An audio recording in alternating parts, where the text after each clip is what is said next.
ایک نظریہ کہتا ہے کہ بعد از رسول سلسلہ امامت شروع ہوا، جناب امیر المومنین سے لے کے جناب مہدی تک یہ سلسلہ امامت ہے، یہ نبی کے وارث بھی ہیں، دین بھی انہی سے لینا چاہیے۔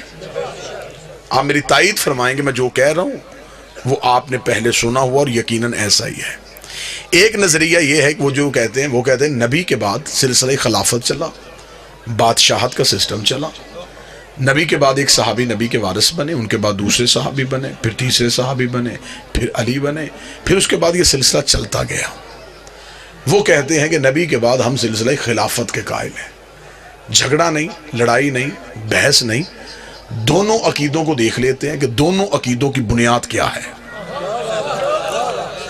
آپ میرے سامنے شیعہ سنی بن کے نہ بیٹھیے گا، آپ میرے سامنے جج بن کے بیٹھ جائیے گا، میں دونوں عقیدوں کی وکالت کر لیتا ہوں، آپ فیصلہ کر لیجئے گا۔ پہلا عقیدہ یہ ہے کہ ہم نے خلافت والوں سے پوچھا کہ آپ ہمیں بتائیں کہ آپ نے نبی کے بعد ایک صحابی کو خلیفہ مانا، آپ کے پاس دلیل کیا ہے؟ میں دلیل سے ماننا ہے نا، آپ ہمیں دلیل دے دیں۔ انہوں نے کہا دلیل ہمارے پاس یہ ہے کہ نبی جاتے ہوئے کسی کا اعلان نہیں کر کے گئے تھے، نبی کسی کو نومینیٹ، کسی کو نامزد نہیں کر کے گئے تھے۔ بعد از رسول مسلمان پریشان ہو گئے کہ اتنا بڑا دین ہے بغیر وارث کے کیسے چلے گا، لہٰذا مہاجرین اور انصار مدینہ کے باہر ایک جگہ سقیفہ بنی سعدہ میں اکٹھے ہو گئے۔ وہاں پہ انہوں نے آپس میں مل کے مشورہ کیا کہ اب نبی کا وارث کسے بنائیں۔ مہاجرین کہتے تھے کہ نبی کا وارث ہم میں سے ہوگا، کیونکہ ہم نے نبی کے ساتھ ہجرت کی، ہم نے قربانیاں دی ہیں، ہم نے گھر بار چھوڑے۔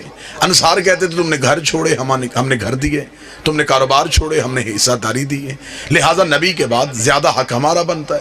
مہاجر چاہتے تھے وارث ہم میں ہو، انصار چاہتے تھے وارث ہم میں ہو۔ جو لفظ میں کہہ رہا ہوں یہ کسی مسجد کے مولوی کی بات نہیں میں کر رہا، ابن خلدون سے لے کے شبلی نعمانی اور شبلی نعمانی سے لے کے ابن ابی الحدید تک جہاں تک جاؤ گے دلیل یہیں پہ ملے گی۔ وہ کہتے جی ہوا پھر یہ کہ مہاجرین اور انصار دستوں گریبان ہو رہے تھے، اس سے پہلے کہ جھگڑا زیادہ ہو جاتا ایک صحابی اٹھے، انہوں نے دوسرے بزرگ صحابی کا ہاتھ پکڑا، ہاتھ پکڑ کے بلند کیا، بلند کر کے کہ نبی کے بعد یہ بزرگ بھی ہے، معتبر بھی ہے، رشتہ داری بھی نبی سے ہے، لہٰذا میں بھی ان کی بیعت کرتا ہوں، آپ بھی ان کی بیعت کر لیں۔ بس اس صحابی کی اس دلیل پہ مسلمانوں نے ان کے ہاتھ پہ بیعت کر لی اور یہ بن گیا سلسلہ خلافت، یوں بن گیا نبی کا پہلا خلیفہ۔ ٹھیک ہو گیا۔ اب ہم چلے گئے امامت والوں کے پاس، ہم نے کہا جی آپ ہمیں بتائیں آپ نے نبی کے بعد علی کو مانا، دلیل کیا ہے؟ وہ کہتے دلیل یہ ہے کہ نبی کی زندگی میں رسول نے آخری حج پڑھا، 1.25 لاکھ صحابیوں کے مجمع میں نبی نے پلانوں کا ممبر بنایا، ممبر بنا کے نبی نے علی کا ہاتھ پکڑ کے صحابہ کے سامنے بلند کیا اور بلند کر کے علی کی مولائیت کا اعلان کر دیا، لہٰذا ہم نے وہیں سے سلسلہ امامت کو لے لیا ہے۔ جھگڑا ختم ہو سکتا ہے اگر ذہن سے شیعہ سنی کی ضد نکال دی جائے۔ ایک خلیفہ بنا نبی کے جانے کے بعد، ایک کا اعلان ہوا نبی کی زندگی میں، ایک صحابیوں کے مجمع میں، ایک غدیر کے مجمع میں، ایک کا ہاتھ صحابی نے پکڑ کے بلند کیا، ایک کا ہاتھ نبی نے پکڑ کے بلند کیا۔ ضد نہیں کرنی کہ میں اہل سنت ہوں، اہل حدیث ہوں، صرف گھر میں جا کے اتنا سوچنا ہے کہ قرآن میں اطاعت صحابی کی واجب ہے یا نبی کی واجب؟ قرآن میں اطاعت کس کی واجب؟ قرآن میں کس کی اطاعت واجب؟ اگر تو قرآن میں اطاعت ہے نبی کی واجب، تو پھر جس کا ہاتھ نبی نے بلند کیا، دیکھیے بالکل میں وسوع کے ساتھ جملہ کہہ رہا ہوں، صحابی کی عزت کا حکم ہے، اطاعت کا نہیں، کیونکہ اطاعت ہوتی ہے صرف معصوم کی۔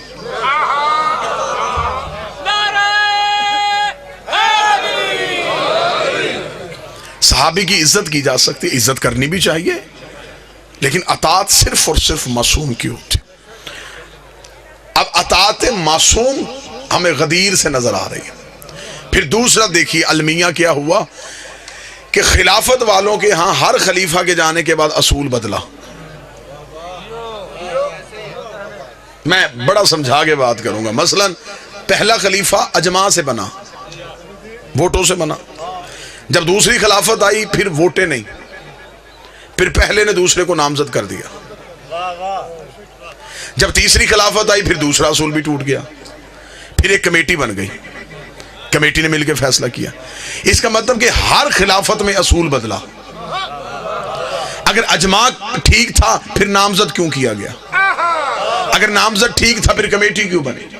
امامت والوں کے ہاں اصول نہیں بدلا. کسی امام کے جانے کے بعد اس کے 18 بھی بیٹے تھے، تلواریں نہیں نکلی، کیونکہ انہیں پتا تھا کہ امام ہم نے نہیں بنانا، امام اللہ نے بنانا. لہذا اللہ جس کی امامت کا اعلان کرے گا ہم نے صرف اس کو ماننا ہے. اب یہاں پہ جہاں پہ آگے ہم شیعہ سنی اکٹھے ہوئے وہ ایک جگہ پہ اکٹھے ہوئے. وہ جگہ بابا جی کون سی تھی؟ سب مسلمانوں نے کہا جی یزید غلط، حسین صحیح. کوئی مسلمان کسی بھی مکتب سے ہو اس نے یزید کو صحیح نہیں کہا، اسے کہا حسین صحیح تھے، یزید غلط تھے. مجھے معاف کر دیجئے گا، میں مہمان ہوں آپ کا. سوائے مذہب آل محمد کے کوئی یزید کی خلافت کو غلط کہہ نہیں سکتا. سوائے علی ولی اللہ پڑھنے والوں کے کوئی ثابت ہی نہیں کر سکتا کہ یزید کی خلافت غلط ہے.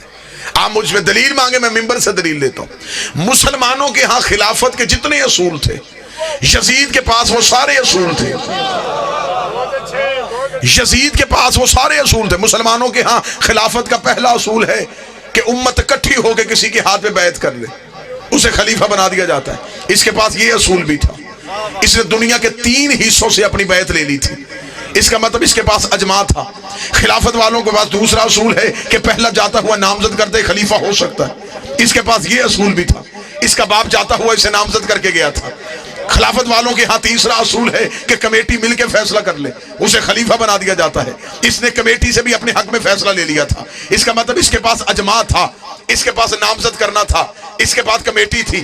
پھر آج کیسے مسلمان کہتا ہے یزید غلط ہے، حسین صحیح ہے؟ پھر اس کا مطلب یزید کے پاس تو خلافت کے سارے اصول تھے، پھر یزید کی خلافت کو غلط کیسے کہو گے؟ صرف یزید غلط کہنا نہیں اور حسین صحیح کرنا اسلام نہیں ہے. تمہیں کہنا پڑے گا، اگر تم نے حسین کو صحیح کہنا ہے پھر تمہیں کہنا پڑے گا حسین صحیح تھے، اجماع غلط تھا. حسین صحیح تھے، نامزد کرنا غلط تھا. حسین صحیح تھے، کمیٹی غلط تھی. تمہیں ماننا پڑے گا غدیر صحیح تھا، سقیفہ غلط تھا.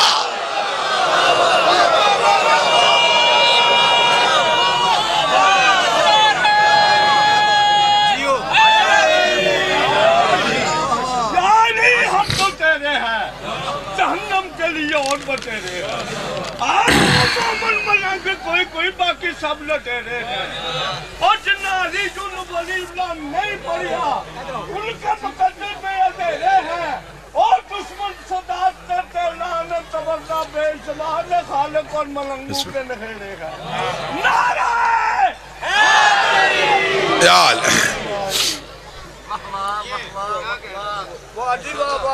طبیعت امادہ سرکار موضوع سننے کو. اب اکثر لوگ یہ باتیں ممبر سے نہیں کرتے، لیکن اب کوئی نہ کوئی تو کرے، محبت کے ساتھ کرے، پیار کے ساتھ کرے. ہم اپنے مذہب کو منوا رہے ہیں، ہم کسی کے مذہب پہ تنقید تو نہیں کر رہے. یہ چند سوالات ہیں اور اس سوالات بھی موضوع سے ریلیٹڈ ہیں. کیا نبی کی صلی اللہ علیہ وسلم کی کتنی بیٹیاں تھیں؟ اسے ثابت کریں. رسول کی ایک ہی بیٹی تھی جس سے نسل رسول چلی. ہم نے ایک مانی ہے، ہم نے ایک پہ دلیل دینی ہے. جنہوں نے 4 مانی ہیں انہوں نے 4 پہ دلیل دینی ہے. اصول یہ ہے ہم نے ایک مانی ہے، ہم سے آپ ایک پہ دلیل لیں. 4 آپ نے، باقی 3 آپ نے ثابت کرنی ہے کہ وہ بیٹیاں آپ کیسے ثابت کرتے ہیں. ہم نے ایک کو ماننا ہے، ہم ایک کو ثابت کریں گے. اس میں میں نے پاک سیدہ سے خیرات مانگی تھی، پھر میں نے ایک لاجک پیش کی، وہ انٹرنیٹ کے ذریعے پوری دنیا میں پھیلی اور اسے سراہا بھی گیا اور اسے لوگوں نے قبول بھی کیا کہ اس کی گہرائی میں تحقیق تھی. کہ جس نے کہا ہے کہ رسول کی 4 بیٹیاں ہیں وہ پہلے یہ بتائے کہ نبی کی جب نکاح ہوا تھا، رسالت مآب کی شادی ہوئی تھی تو عمر مبارک کتنی تھی؟ 25 سال. اعلان نبوت کب کیا تھا؟ 40 سال کی عمر میں. 4 سال تک اولاد نہیں ہوئی تھی. 29 سال کی عمر میں نبی کے ہاں پہلا بیٹا ہوا تھا ابو القاسم. اور جنہوں نے 4 بیٹیاں لکھی انہوں نے لکھا اعلان نبوت سے 5 سال پہلے نبی نے شادیاں اپنی بیٹیوں کی کر دی تھی. تو 6 سال میں یہ نہیں ہو سکتا کہ 3 بیٹیاں پیدا بھی ہو جائیں، جوان بھی ہو جائیں اور شادیاں بھی ہو جائیں. اسے عقل ماننے کے لیے تیار نہیں، اسے ذہن ماننے کے لیے تیار نہیں. چلے میں اگلی دلیل دے دیتا ہوں. اگر نبی کی بیٹیاں 4 ہیں، مباہلے میں 1 کیوں گئی؟ بیٹیاں 4 ہیں، خیبر کے مال میں سے حصہ 1 کو کیوں ملا؟ بیٹیاں 4 تھیں، آپ نے دینیات میں لکھا رسول پہ گندگی پھینکی گئی، جناب سید اپنے گھر سے آئی، بابے سے گندگی صاف کی اور بابے کو گھر لے کے گئی۔ بیٹیاں 4 ہیں، مسجد میں 1 کیوں آئی؟ آپ نے اپنی کتابوں میں لکھا کہ رسول نے اپنی بیٹی فاطمہ کو جہیز میں 1 مشکیزہ، 1 چٹائی، 1 مٹکا، 2 پیالے دیے۔ بیٹیاں 4، جہیز 1 کا کیوں؟ چلیں اس سے بھی بڑی دلیل دے دیتا ہوں، سنی بھی سید ہو، اس کے بھی کاندھے پہ ہاتھ رکھ کے پوچھو کس کی اولاد ہے، وہ اپنا شجرہ جناب سیدہ سے ملائے گا۔ پھر ہمیں بتاؤ کہ سارے سید بی بی سے شجرہ کیوں ملاتے ہیں؟ باقی بیٹیوں کی اولاد کہاں پہ چلی گئی؟ باقی 3 بیٹیاں تھیں، ان کی بھی اولاد سے کوئی نہ کوئی شجرہ ملاؤ نا، کوئی نہ کوئی سید کہہ دے میں نبی کی اس بیٹی کی اولاد ہوں، میں نبی کی دوسری بیٹی کی اولاد ہوں۔ لیکن اس میں سچائی صرف یہی ہے، جب تاریخ لکھوائی گئی بادشاہوں نے تو مؤرخین نے جلدی جلدی میں بیٹیاں لکھ دی، لیکن انہوں نے نواسے نہیں لکھے، کیونکہ انہوں نے کہا نواسے تو لکھ دیں گے، محمد کی زلفیں کیسے پکڑائیں؟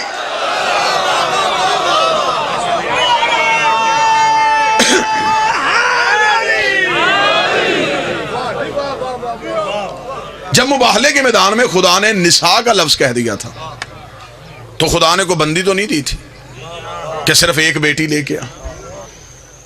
نجران کے عیسائی کہہ رہے تھے کہ ہم بحث کریں گے، رسول ان سے برابر بحث کر رہے تھے۔ بحث کس بات پہ تھی؟ وہ کہتے عیسیٰ اللہ کا بیٹا ہے، اس بات پہ بحث ہو رہی تھی۔ عیسائی ہے تثلیث کے قائل، 3 عقیدے ہیں عیسائیوں کے، آج بھی ان کے ہاں صلیب کا نشان جہاں سولی کی علامت ہے وہاں 3 عقیدوں کی علامت ہے۔ وہ 3 ہستیوں کو مانتے ہیں، جس طرح ہم ہیں، ہم 12 آئمہ کے ماننے والے ہیں، اس طرح عیسائی 3 شخصیات کے قائل ہیں۔ وہ کہتے ہیں سب سے بڑی ہستی روح القدس یعنی کہ جبریل، وہ کہتے ہیں اس میں اللہ کا نور آتا ہے روح القدس میں۔ انہوں نے کہا روح القدس یعنی کہ جبریل، جبریل سے زیادہ اختیار کسی کے پاس نہیں، مریم سے بڑی مستور کوئی نہیں، عیسیٰ سے بڑا مرد کوئی نہیں۔ 3 جہتوں کے علاوہ وہ 4تھی جہت نہیں مانتے۔ رسول بحث کرتے رہے، عیسائی نہیں مان رہے تھے۔ اللہ نے کہا میرا حبیب تو بحث کیوں کرتا ہے؟ فمن حاجک من بعد ما جاءک من العلم، اگر یہ علم آنے کے بعد بھی نہیں مانتے تو پھر ان سے کہہ دے کہ یہ بیٹے لے کے آئیں۔ لفظ سنیے گا، اب یہاں پہ ممبر پہ بیان کیا جاتا ہے، قبلہ شرائع صاحب توجہ فرمائیے گا، اب یہاں پہ کیا بیان کیا جاتا ہے؟ رسول جی پنجتن کو لے کے گئے، کیوں جی مباہلے میں لعنت ہونی تھی، سچے چاہیے تھے، اس لیے نبی انہیں لے کے گئے۔ توہین نہ کرنا، نبی کے گھر میں سچوں کی کمی نہیں تھی۔ معاذ اللہ کہ ہم دنیا کو یہ بتا رہے ہیں کہ نبی کے گھر میں صرف یہی سچے تھے تو اس لیے انہیں ساتھ لے کے گئے۔ نبی کے گھر میں سچوں کی کمی نہیں، ان کے دروازے پہ جو بھی آئے وہ سچا ہی ہوتا ہے، جھوٹا ان کے دروازے پہ بیٹھ ہی نہیں سکتا۔ جو اندر دہلیز میں بیٹھی تھی فضا وہ بھی سچی تھی، جو دروازے پہ سجدہ کر رہا تھا سلمان وہ بھی سچا تھا۔ اتنے سچوں کے ہوتے ہوئے نبی علی کو کیوں لے کے گئے؟ نبی زہرا کو کیوں لے کے گئے؟ نبی حسن کو کیوں لے کے گئے؟ نبی حسین کو کیوں لے کے گئے؟ اس لیے کہ عیسائی کہتے تھے ہم مریم سے زیادہ افضل کسی کو نہیں سمجھیں گے، عیسیٰ سے بہتر کسی کو نہیں سمجھیں گے، جبریل سے افضل کسی کو نہیں سمجھیں گے۔ خدا نے رسول سے کہا میرا حبیب تو دلیل کیوں دیتا ہے؟ انہیں کہہ دے اگر ان کے پاس یہی سب سے معتبر ہیں پھر ایسے کہیں یہ مریم کو لے کے آئیں ہم زہرا کو لے کے آ جاتے ہیں، یہ عیسیٰ کو لے کے آئیں ہم حسنین کو لے کے آتے ہیں، یہ جبریل کو لے کے آئیں ہم استاد جبریل کو لے کے آ جائیں۔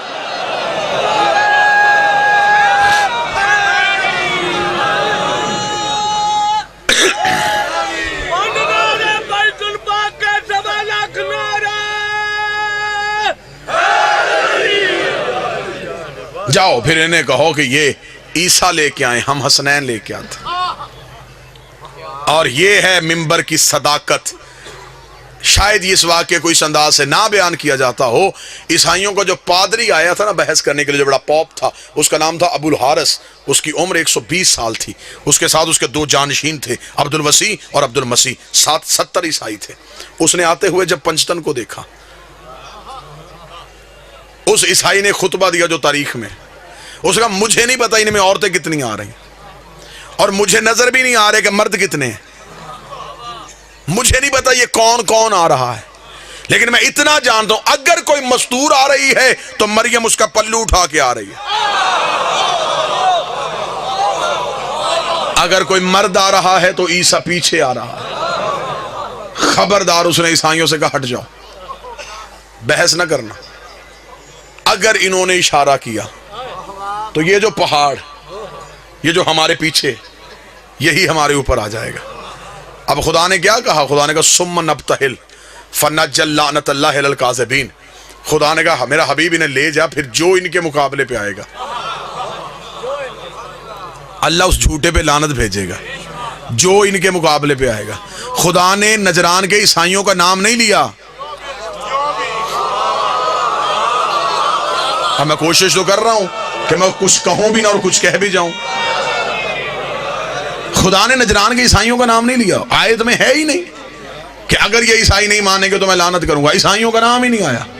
کاذبین، جھوٹا، جو بھی ان کے مقابلے پہ آئے گا، جو بھی ان کے مقابلے پہ آئے گا، جو بھی ان کے مقابلے پہ آئے گا، جو بھی ان کے مقابلے پہ آئے گا. بندے گھر میں بیٹھ کے کہتے ہیں شیعہ توہین کر دیتے ہیں، شیعہ یہ جو لعنت کرتے ہیں، انہیں لعنت نہیں کرنی چاہیے. میری جان کی ہمارا قصور نہیں ہے، یہ ہمیں خدا نے طریقہ دیا ہے. خدا نے بتایا ہے جو بھی ان کے مقابلے پہ وہ بندہ نہیں ہوتا، وہ لعنتی ہوتا ہے. جو بھی ان کے مقابلے پہ، جو بھی ان کے مقابلے پہ آئے. اب مجھے قرآن کی کسی آیت سے، بسم اللہ کی بات سے لے کے سینے والناس تک وہ آیت نکال کے بتاؤ جس میں خدا نے کہا ہو کہ عیسائیوں نے بحث نہیں کی تو پھر میں نے لعنت کو واپس بلوا لیا، یا میں نے لعنت کو رحمت کی صورت میں بدل دیا. لعنت وہیں کی وہیں کھڑی انتظار کر رہی تھی. عیسائیوں نے آتے ہوئے پنجتر کو دیکھا، عیسائی اپنے موقف سے ہٹ گئے، عیسائیوں نے جزیہ دے دیا، عیسائیوں نے معافی مانگ لی. اس کا مطلب عیسائیوں نے لعنت کو قبول نہ کیا، عیسائی چلے گئے. اب ہمیں بتاؤ وہ لعنت کہاں پہ گئی تھی جو خدا نے عرش سے بھیجی تھی؟ مجھے قرآن کی کسی آیت سے نظر نہیں آیا کہ وہ لعنت واپس چلی گئی ہو. وہ لعنت وہیں کی وہیں اپنے انتظار کرتی رہی کہ کوئی شکار آئے تو میں اس کے گلے پڑ جاؤں. پھر وہ لعنت کہاں پہ گئی؟ تھوڑے عرصے بعد انہی پنجتر میں ایک بی بی کے بھرے دربار میں گئی. بی بی نے جا کے مجھے میری جگیر دے. اس نے کہا تیرے پاس کوئی گواہ ہے تو لے کے آ. بی بی کو وہی مباہلے والے گواہ یاد آئے. بی بی نے کہا میرا علی گواہ ہے، میرا حسن گواہ ہے، میرا حسین گواہ ہے. اس نے کہا میں تیری گواہیوں کو نہیں مانتا. بی بی نے کہا یہ میرے گواہ نہیں تھے، یہ مباہلے کے گواہ تھے، اور خدا نے انہی کے لیے لعنت کو بھیجا تھا. خدا نے کہا میں نے، بی بی نے کہا پھر میں بھی بڑے دربار میں تجھے بتانے آئی ہوں، میں بھی جگیر لینے نہیں آئی، مباہلے والی لعنت واپس پہنچانے آئی.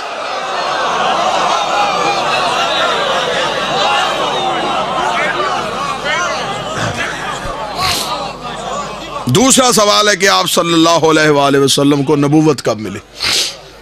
شیعہ عقیدہ یہ ہے کہ نبی آ کے نبی نہیں بنتا،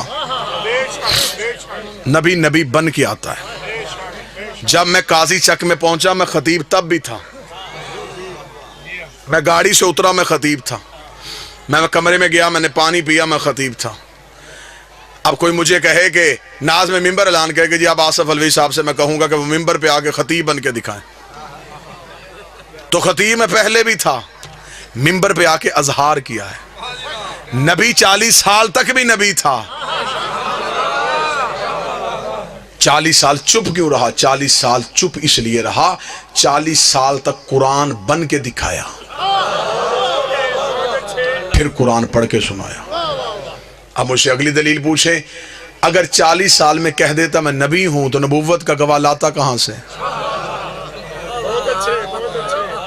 اس نے یہ نہیں کہا کہ میں یہاں آ کے نبی بناؤں، اس نے یہ کہا کنت نبیًا آدم و بین الماء والطین، میں اس وقت بھی نبی تھا جب آدم مٹی اور پانی کے درمیان تھا. گواہ بھی وہی چاہیے تھا جو یہ کہتا کنت ولیًا آدم و بین الماء والطین، میں اس وقت بھی ولی تھا جب آدم مٹی اور پانی کے درمیان تھا. 40 سال تک صرف خاموش رہے. اگر آج کوئی عیسائی مسلمانوں سے کہے مسلمانوں تم کہتے ہو تمہارا نبی افضل ہے، ہم عیسائی کہتے ہیں ہمارا عیسیٰ افضل ہے. مسلمان کہیں گے دلیل کیا ہے؟ وہ کہے گا تمہارا قرآن کہتا ہے کہ ہمارا عیسیٰ 3 دن کا بولا تھا. بہت اچھے. میں بالکل سادہ سادہ لفظ کہہ رہا ہوں. عیسیٰ 3 دن کے بولے انی عبداللہ آتانی الکتابہ وجعلنی نبیّا، اللہ کا بندہ ہوں، کتاب لے کے آیا ہوں، نبی بن کے آؤں. عیسائی پوچھ سکتے ہیں، وہ کہیں گے ہمارا 3 دن کا نبی، تمہارا 40 سال تک نبی نہیں. تو بتاؤ جو 3 دن کا کہے کہ میں نبی ہوں وہ بڑا ہوتا ہے یا جو 40 سال کے بعد کہے وہ بڑا ہوتا ہے؟ مسلمان چپ ہو جائیں گے، دلیل ہی کوئی نہیں. ہمیں فخر ہے. شیعہ قوم کا 4 سال کا بچہ بھی عیسائیوں کے کروڑوں کے مجمع میں کھڑا ہوگا، کھڑا ہو کے کہے گا عیسائیوں تم کہتے ہو تمہارا عیسیٰ 3 دن کا بولا تھا. 13 رجب کو علی کعبے میں آئے تھے، 16 رجب کو رسول کے ہاتھوں پہ آ کے علی نے بول کے کہا تھا توریت سناؤں، انجیل سناؤں، زبور سناؤں، قرآن سناؤں. صدیوں پہلے علی نے بول کے ثابت کر دیا تھا. عیسیٰ کے بولنے پہ فخر نہ کرنا، ایسے کام محمد کے نوکر بھی کر لیتے ہیں. سارے بولنا، مل کے بولنا، حیدری. ایسے کام نبی کے نوکر. 40 سال تک صرف خاموش رہے کہ زمانے کو قرآن بن کے دکھائیں. اس کا مطلب ان کی خاموشی اس بات کی دلیل نہیں. پھر یہ کہانی عجیب ہے جی، 40 سال کے بعد معاذ اللہ ثم معاذ اللہ جبریل آئے، معاذ اللہ ثم معاذ اللہ، نقل کفر نہ بشر، سینے کا آپریشن کیا، دل نکالا، دھویا، اور جبریل نے کہا کہ آپ نبی بن گئے، یا عقیدہ بدلو یا درود تاج بدلو.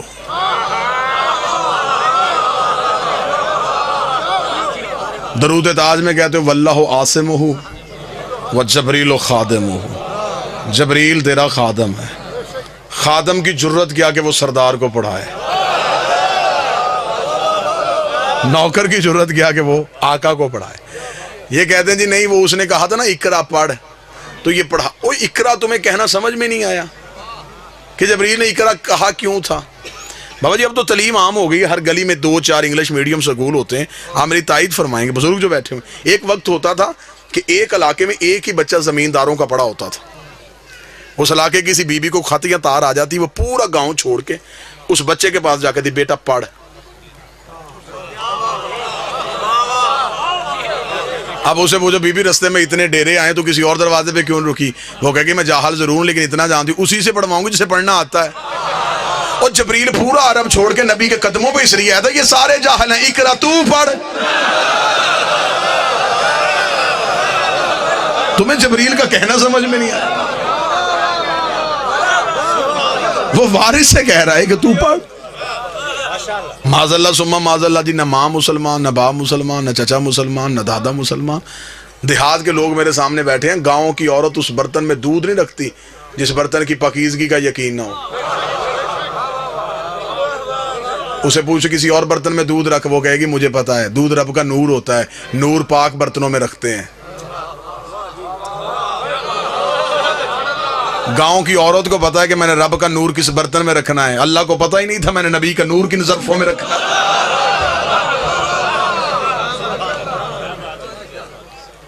یہ نور تھے حقیقت میں، اوپر تھا بشریت کا لبادہ، بشر کے لبادہ تھا صرف اوپر. اس کی میں مثال دیتا ہوں. میری یہ آواز اس مائی کے ذریعے سے آپ تک پہنچ رہی ہے. کیسے آ رہی ہے؟ اس بجلی کی لہر سے. اس کے اوپر یہ پلاسٹک کا کور ہے، یہ کور نہ ہوتا میں اسے چھو نہ سکتا. لہذا جس نے بجلی بنائی اس نے کہا ہر بندہ پڑھا لکھا تو نہیں ہوتا، اگر دنیا فائدہ لینا ہے اس سے تو اس کے اوپر ایک کور چڑھاؤ، کیونکہ جو اندر ہے وہ ہم جیسی نہیں. میں کوشش تو کر رہا ہوں، ہوتی تو خطیب کی محنت ہی ہے. جو اس کے اندر ہے وہ ہم جیسی نہیں، اس میں تیزی ہے. اگر ہم اسے ہاتھ لگائیں چل جائیں گے. انہیں اوپر یہ کور چڑھا دیا. بابا جب تک یہ انسانیت کے قریب رہی اس کے اوپر کور رہا. بچہ ہاتھ لگائے، پڑھا لکھا لگائے، ان پڑھ لگائے، کچھ نہیں، فائدہ بھی لو نقصان بھی نہ دے. لیکن جب یہ اپنے گھر میں آئی، جہاں سے یہ بجلی آتی ہے، وہ بڑے بڑے گریڈ سٹیشنز جہاں سے یہ گزرتی ہے، ان تاروں پہ کوئی کور نہیں ہے. کیوں؟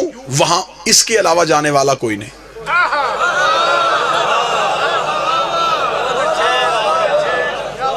وہاں انہوں نے نیچے ایک صرف پلیٹ لگائی ہوئی، ڈینجرس، خطرہ. جو اردو انگلش نہیں پڑھ سکتا انہوں نے ایک کھوپڑی بنا دی ہے، 2 ہڈیاں بنا دی کہ شکل سے اندازہ کر لینا اگر اوپر گئے تو یہ ہوگا، یہیں پہ رک جاؤ. ایسا ہی ہوتا ہے، نور کے گھر جانے سے پہلے بندے رک جاتے ہیں، اگر آگے گئے تو یہ حال ہوگا. بس جب تک نبی کا نور انسانیت کے قریب رہا، اوپر بشریت کا لبادہ رہا. لیکن جب شب معراج اپنے گھر میں گیا، پھر اپنی اصلی حالت میں گیا. پھر جبریل نے بھی پر جوڑ کے کہا ایک قدم بھی آگے گیا تیرے ہی نور سے میرے پر جل جائے.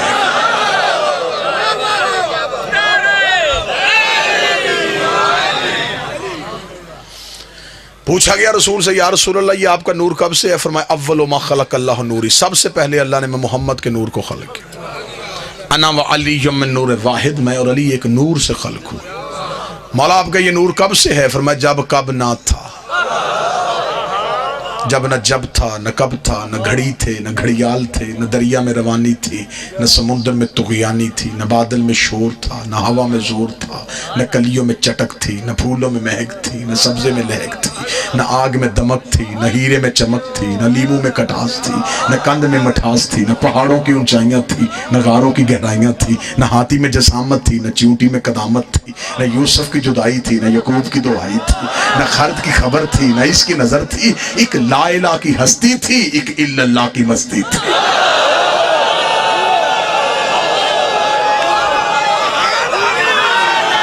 بسم اللہ سے کچھ نہ تھا، کچھ نہ کچھ نہ تھا، کچھ نہ تھا، ایک بنانے والا تھا ایک بننے والا تھا، ایک عزت دینے والا تھا ایک عزت پانے والا تھا۔ کائنات میں کچھ نہ تھا، میں کچھ بھی نہیں کہہ سکتا کہ کیا کہوں، جو بھی کہوں گا وہ لفظ ہوں گے، لفظ نہ تھے اور یہ تھے۔ امام غزالی نے لکھا کہ کائنات میں اندھیرا تھا جب نبی کا نور خلق ہو، میں ان سے بھی معافی مانگوں گا، اندھیرا مخلوق ہے، کچھ نہ تھا اور یہ تھے۔ رسول فرماتے خدا نے اپنے نور سے ہمارے نور کو ظاہر کیا، علیحدہ سے نہیں، اپنے ہی نور سے ہمارے نور کو ظاہر کیا، ہمارے نور کو ظاہر کر کے پردوں میں چھپا دیا۔ 12,000 سال تک ہمارا نور حجاب قدرت میں رہا۔ یہ جو میں 12,000 سال کہہ رہا ہوں، آپ نے اس دنیا کی کیلکولیشن نہیں کرنی کہ اس دنیا کا حصہ، نہ، یہ نور کے سال ہیں، اور نور کے سال کو انگلش میں بولتے ہیں لائٹ ایئر۔ اس کو آپ جا کے گوگل پہ جا کے سرچ کیجئے گا کہ لائٹ ایئر اسے کہتے کسے۔ ایک سیکنڈ جو ہے اس میں یہ 2,46,242 میل فی سیکنڈ کا سفر کرتی ہے۔ 2,46,242 میل فی سیکنڈ ایک لائٹ ایئر ہے۔ نبی کہتے 12,000 سال تک رہا حجاب قدرت میں، جہاں پر سبحان ربی اللہ کی تسبیح پڑھتا رہا۔ 11,000 سال تک حجاب منت میں رہا، جہاں پر سبحان من ہوا قائم لیا لہو کی تسبیح پڑھتا رہا۔ 10,000 سال تک حجاب سعادت میں رہا، جہاں پر سبحان من ہوا دائم لیا سبو کی تسبیح پڑھتا رہا۔ 8,000 سال تک حجاب کرامت میں رہا، جہاں پر سبحان من ہوا غنی لفظ کر تسبیح پڑھتا رہا۔ 7,000 سال تک حجاب عزت میں رہا، جہاں پر سبحان ذی العزت والجبار کی تسبیح پڑھتا رہا۔ 6,000 سال تک حجاب رفت میں رہا، جہاں پر سبحان رفیع الاعلیٰ کی تسبیح پڑھتا رہا۔ 5,000 سال تک حجاب منت میں رہا، جہاں پر سبحان ذی المن والمنان کی تسبیح پڑھتا رہا۔ 4,000 سال تک حجاب نبوت میں رہا، جہاں پر سبحان ذی العرش والعظیم کی تسبیح پڑھتا رہا۔ 3,000 سال تک حجاب ہیبت میں رہا، جہاں پر سبحان ذی الہیبت عند الموت تسبیح پڑھتا رہا۔ 2,000 سال تک حجاب غیبت میں رہا، جہاں پر سبحان ذی الغیبت عند الموت تسبیح پڑھتا رہا۔ 1,000 سال تک حجاب حسن میں رہا، جہاں پر سبحان ذی الحسن والجمیل کی تسبیح پڑھتا گیا۔ رسول کہتے ہیں 12 پردوں سے ہمارے نور کا باہر آنا تھا۔ فقطر منہ مئۃ الف فقطر 24، ہمارے نور سے ایک کم 1,24,000 پسینے کے قطرے گرے۔ خدا نے ہر قطرے کے صدقے ایک نبی بنا دیا۔ میرے پسینے کے قطرے گرتے گئے، کوئی آدم صفی اللہ بن گیا، کوئی نوح نجی اللہ بن گیا، کوئی ابراہیم خلیل اللہ بن گیا، کوئی موسیٰ کلیم اللہ بن گیا۔ برابری نبی کی کرنے والوں، ہمارا پسینہ گرے جراثیم بنتے ہیں، ان کا پسینہ گرے یوسف جیسے حسین بنتے ہیں۔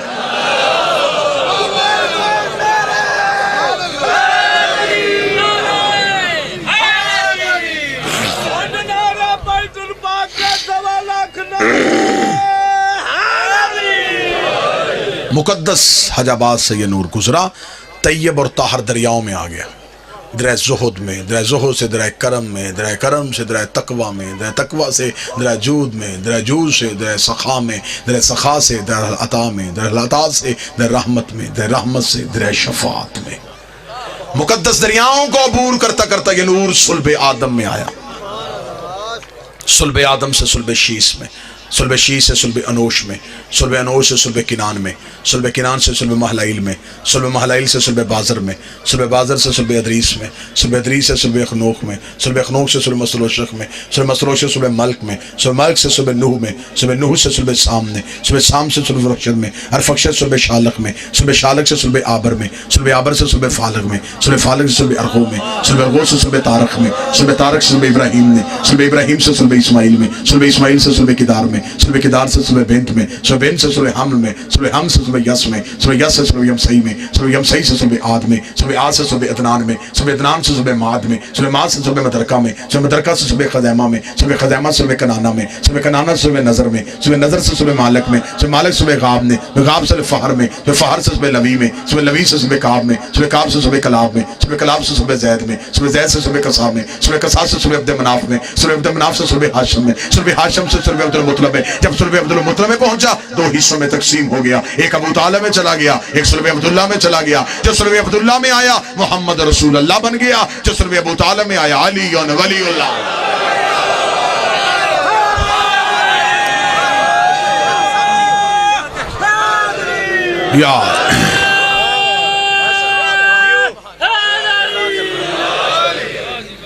تیسرا سوال، کیا نبی کا جنازہ ہوا؟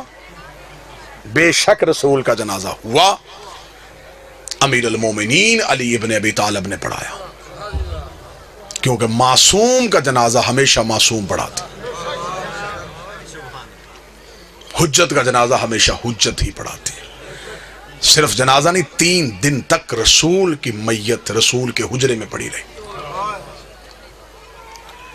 اب یہاں پہ آ کے صرف اس گیپ کو چھپانے کے لیے کہ 3 دن مسلمان کہاں پہ رہے، یہاں پہ آگے بچوں کے سوال رکھ دیا، بیٹا نبیوں کے جنازے نہیں ہوتے. نبیوں کے جنازے نہیں ہوتے، نبی دفن تو ہوتے نا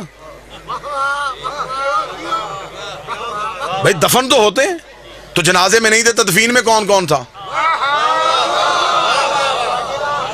دکھ لے کے اگر میرا کوئی اہل سنت بھائی ہے، میں نے پوری مجلس کسی کے جذبات کو ٹھیس نہیں پہنچائی، میں منت کر کے کہوں گا اگر یہ لوگ نبی کے جنازے میں نبی کے تکفین میں موجود تھے، پھر میں صحیح بخاری مسلم مشکات ترمذی سے وہ حدیث دکھانے کے لیے تیار ہوں. جب ایک بہت بڑے صحابی نے آ کے اپنی بیٹی سے پوچھا تھا، مجھے بتا نبی کو کتنی چادروں کا کفن ملا ہے. اگر وہ لوگ تکفین میں موجود تھے، بیٹی سے سوال کیوں کیا گیا؟ 3 دن تک مسلمان غائب رہے سقیفہ بنی سعدہ میں حکومت کی تشکیل دینے میں. لوگ حکومت کی تشکیل دیتے رہے، اور 30 دن کے بعد مولا امیر المومنین گئے. احتجاج تبرسی میں حوالہ، 30 دن مولا امیر المومنین گئے، مولا نے جا کے سقیفہ میں اپنے نیزے کو گاڑا ہے. نیزے کو گاڑ کے مولا نے فرمایا، تم نبی کے جنازے پہ کیوں نہیں آئے؟ انہوں نے کہا یا علی ہم حکومت بنا رہے تھے. فرمایا کیا کیا تم نے حکومت کا؟ کہنے لگا اسے وزیر بنا دیا ہے، اسے امیر بنا دیا ہے. امیر المومنین کا خطبہ ہے تاریخ کا. امیر المومنین نے کہا اچھا تم نے علی کے فیصلے کو ترجیح نہیں دی؟ انہوں نے کہا یا علی یہاں اجماع امت زیادہ تھا. علی نے کہا جتنا بھی زیادہ تھا کیا تم میں کوئی کعبے میں آیا تھا؟ نہیں یا علی. کسی نے رسول کی زبان چوسی ہو؟ نہیں یا علی. کوئی نبی کے ہاتھوں پہ پلا ہو؟ نہیں یا علی. کسی نے دعوت ذوالشیرہ میں کھڑے ہو کے نبی کی تائید کی ہو؟ نہیں یا علی. کسی نے بت توڑے ہوں؟ نہیں یا علی. کسی نے ہجرت کی ہو؟ نہیں یا علی. کوئی مدینے میں رسول کے ساتھ چلتا رہا ہو؟ نہیں یا علی. کوئی فاتح خیبر ہو؟ نہیں یا علی. کوئی کل ایمان ہو؟ نہیں یا علی. کوئی یسوب الدین ہو؟ نہیں یا علی. کوئی قائد غر المجلین ہو؟ نہیں یا علی. کوئی فاتح درین ہو؟ نہیں یا علی. کوئی نقطہ بائے بسم اللہ ہو؟ نہیں یا علی. کسی نے انگوٹھی دے کے ولایت خریدی ہو؟ نہیں یا علی. کسی کے دروازے پہ تارا کمی بن کے آیا ہو؟ نہیں یا علی. کسی کی بطول جیسی بیوی ہو؟ نہیں یا علی. کسی کا حسن جیسا بیٹا ہو؟ نہیں یا علی. کسی کا حسین جیسا بیٹا ہو؟ نہیں یا علی. کسی نے نبی کے ہاتھوں اپنا اعلان ولایت کروایا؟ نہیں یا علی. اتنا کہنا تھا یا علی گھوڑے کی زین میں بیٹھے. علی نے نیزہ سقیفے سے اکھاڑ کے کہا تم جتنے بھی زیادہ تھے میں تمہیں کہہ دوں میں بھی نکاح سے، میرا باپ بھی نکاح سے، میرا دادا بھی نکاح سے، ہم نکاح والوں کے بیٹے ہیں، گناہ والوں کے بیٹے رہے.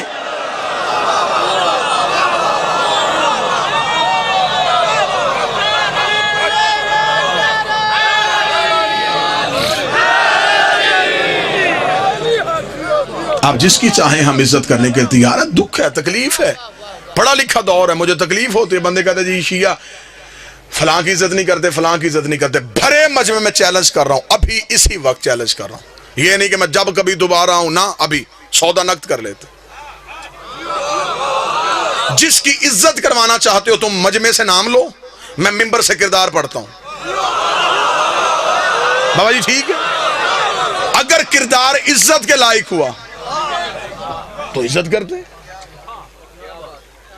یہ تو غلط بات ہے کہ آپ اپنی کتابیں بھی نہ پڑھیں.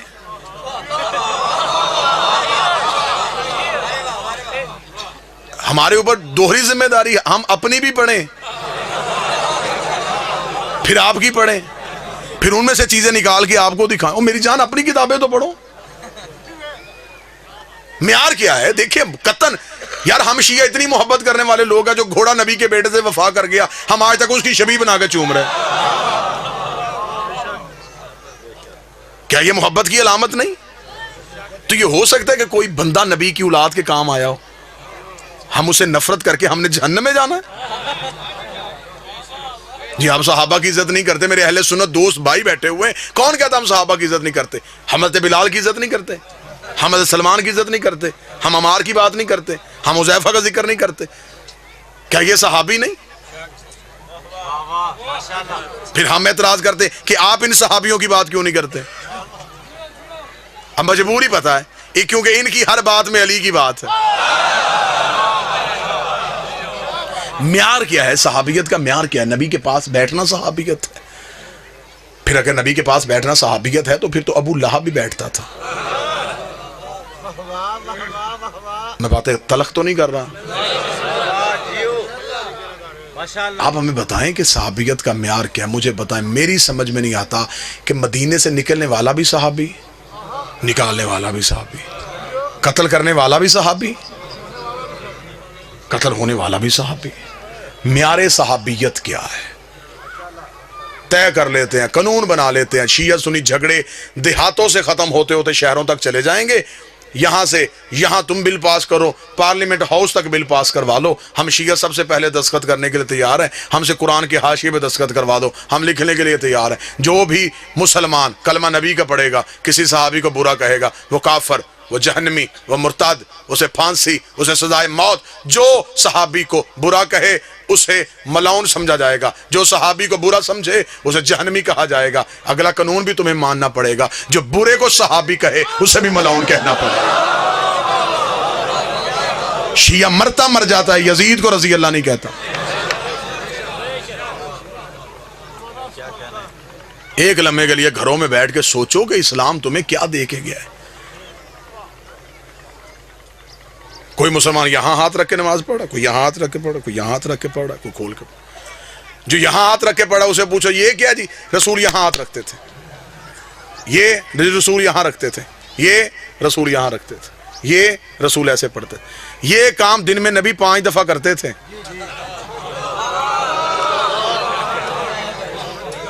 اور امت ابھی تک یہ طے نہیں کر سکی کیسے کرتے تھے. غدیر تو ایک دن آیا تھا.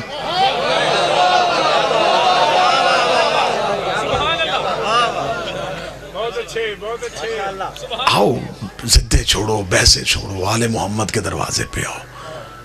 ان سے بڑا کائنات کا بادشاہ کوئی نہیں ہے.